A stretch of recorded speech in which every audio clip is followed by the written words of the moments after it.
అందరికీ శుభోదయం. బుధవారం ప్రత్యేకత గణేశుడికి పూజ. ఇంట్లో ప్రతిరోజు దీపారాధన ఉంటుంది. వీలైనంత సమయం ఉంటే ఖచ్చితంగా ఉదయమే దీపారాధన తప్పనిసరి చేస్తానండి. లేదంటే సాయంత్రం దీపారాధన చేసుకుంటాను.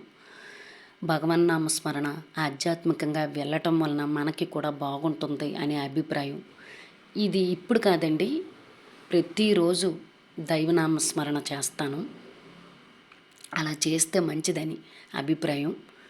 నెగిటివిటీ పోయి పాజిటివిటీతో మన మైండ్ నిండితే బాగుంటుందని నా ఆలోచన. సో నా ఛానల్ని చూసిన వ్యూస్, లైక్స్, సబ్స్క్రైబర్స్కి పేరు పేరున కృతజ్ఞతలు తెలియజేసుకుంటున్నాను. గణేశుడికి దండం పెట్టుకోండి.